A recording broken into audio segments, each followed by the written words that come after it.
Look at that. Who's that? Who's that? Brain. Hey guys! Today I'm going to be talking about what it means to have a ENFJ type personality. What do these letters mean? Of course I'm referring to these mysterious letters like ENFP, ASTP. The 4 letters of these acronyms each refer to a specific trait, with certain trait combinations each forming specific or various types and type groups. But before we discuss these traits in depth, let's explore their specific historious foundation. Since the dawn of time, humans have drawn up schematics to describe and categorize our personalities. From the 4 temperaments of Asian civilization to the latest advances in psychology, we have been driven to fit the variables and complexities of human personalities into well-defined models. Although we are some time away from being able to do that, the current model accounts for our most important personality traits and can predict our behavior in a high degree of accuracy. Personality is just one of those factors that guide our behavior. However, a lot of our actions are also influenced by our background, our own actions or experiences, and also our goals in life. The Myers-Briggs theory outlines how people belonging to a specific personality trait are likely to behave, but it doesn't define people the way you can see it. If my personality is ENFJ type personality, someone with the same ENFJ outcome can still have a very different personality from mine, because different people from different places, from different backgrounds, can behave differently in the same category or in the same type of personality. With this theory and with this video, I mean to inspire personal growth and an improved way of understanding yourself and all your relationships around you. So whether personal or at work or at the gym or at the mall, or when you're walking down the street and you pet someone's dog and someone is very angry and the other person is just smiling and you're very weirded out by different reactions. And you're like, why does a person react that way? Whether it is that person with their dog or whether it is in any other different situation where you think, why is someone reacting this big or why is someone reacting this small?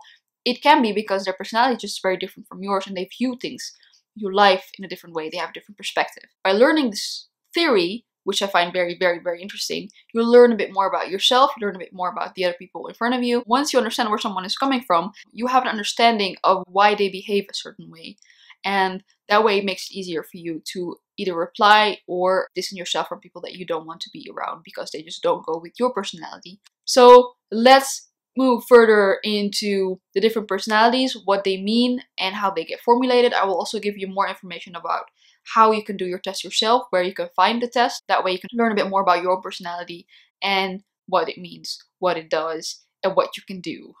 So let's get to it. This theory has its roots in 2 different philosophies. One of them going back to the early 20th century by the legendary Carl Jung. Jung's theory of psychological types was probably one of the most influential creations that laid ground to different theories that came in the future. One of the things that he came up with in that time was the focus on the internal world, introversion, or the focus on the outside world, extroversion. Next to that, he also came up with judging or perceiving categories. According to Jung, each person relies mostly on one of these cognitive functions. You are not one or the other, you have both, but you prefer to use one more than the other. In the 1920s came Briggs, Catherine Cook Briggs. Jung's theory was noticed by her, and later they co-authored a personality type indicator that is still used until today, the Myers-Briggs indicator, MBTI. Briggs was a teacher with an interest in personality typologies or personality traits.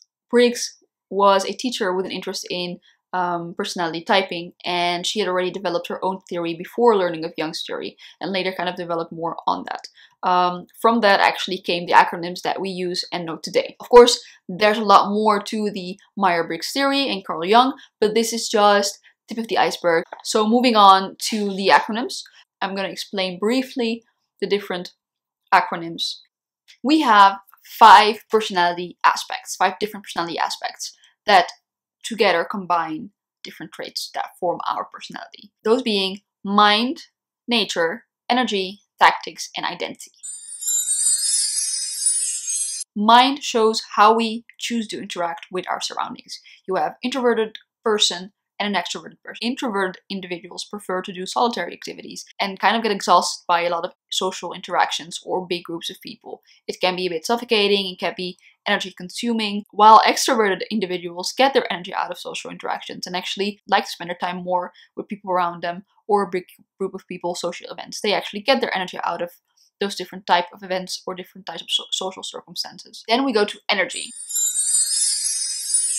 So the second aspect actually determines how we view the world and how we process information. The two aspects here are observant or intuitive. Observant people are highly practical, down to earth, and pragmatic. They tend to have strong habits and focus mostly on what is happening at the moment or what has already happened. While intuitive individuals are very open-minded, curious, and creative. They prefer novelty over stability and focus on hidden meanings and future possibilities. Then we go to number 3. This actually determines how we deal with our emotions and how we make decisions. Thinking and feeling. Thinking individuals focus on rationality, objectivity, and prioritize logic over emotions. They tend to hide their feelings and see that efficiency is more important than cooperation. Feeling individuals, on the other hand, are sensitive and emotionally expressive. They are more empathic and less competitive than thinking types. They rather focus on social harmony and cooperation. Then we have tactics. This aspect reflects our work approach, planning, and decision making. Judging individuals are decisive and thoroughly organized. They value clarity, predictability, and closure. Prospect individuals, on the other hand, are very good at improvising and spotting opportunities. They tend to be flexible, relaxed, and happy to keep their options open. Then we have identity. Identity. Finally, our identity. This final point kind of predicts all the others. So when going to ENFJ, my personality being a protagonist, ENFJs have, and I'm not talking about myself here, I'm just reading this up, okay? Protagonists are people that are charismatic, that are open to lead, that also have an idea that they want to give back, which kind of goes back to how I am, so kind of checks out. ENFJs are global learners. They see the bigger picture and they would like to learn more and expand their knowledge. ENFJs know and appreciate people, like most feelers in general. They often put others first and neglect themselves. They have thinner psychological boundaries, so they are more prone to be hurt faster or abused by less sensitive people. An ENFJ colleague always welcomes other colleagues or helps wherever is necessary. ENFJ stands for extroverted, intuitive, feeling, judging. I do recognize myself in being an ENFJ person, but again, I think there's a combination of both. For example, when I look at extroversion and introversion, I am an extroverted person. I do get my energy out of being with people that I like, social events, or trying new things. But I also need my alone time. I also need to wind down. I also need to read a book every once in a while. Watch Netflix, watch new movies or series, just having some alone time, being able to organize my own thoughts and think a bit and have some space to do all of that. So it's a combination of both, but I do see myself as being more extroverted than introverted. Something that's also very nice to know, where does this pen come from? Something else that is nice to know is other famous ENFJs. Here I have a list of people that you might recognize that are also ENFJs. A couple of former US presidents, of which Abraham Lincoln, Ronald Reagan, and actually Barack Obama. They're all ENFJs. Then we go on to Dick Van Dyke. We go on to James Garner, Michael Jordan, Johnny Depp. Awesome. And last but not least, Oprah Winfrey. Kind of cool that you're kind of still linked to these awesome people that have the same kind of personality group that you're in. It's pretty cool. That kind of inspires you to do great things, or at least to have high goals for yourself, which is pretty cool. I'm very interested to know what your personality traits are. So here is the link that I have used to do my test and see my outcome. I'll be showing that in the description. Have a look. When you click on the link, you can do a test, 16 personalities, and the outcome will show you your personality group or type group.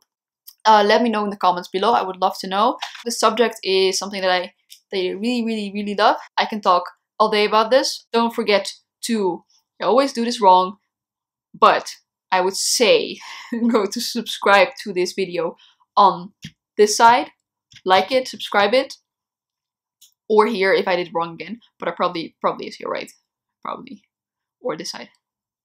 Or this side. Anyways, thank you all for watching. It's been amazing to film these videos. I've been really enjoying to find out a bit more about the technical area.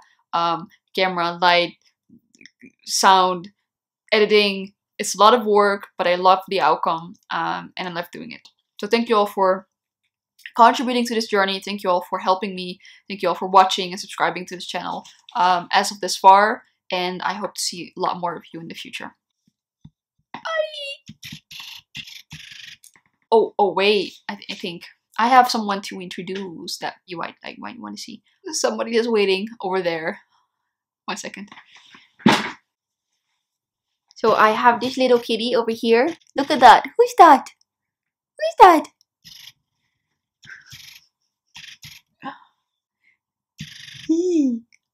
Hi. He was just outside. He just came back. He probably wants some food, so I'll go give him some food. And I'll tune back in next week for a new video. See you guys then. Bye. Bye. Bye. You're so pretty. You're so pretty.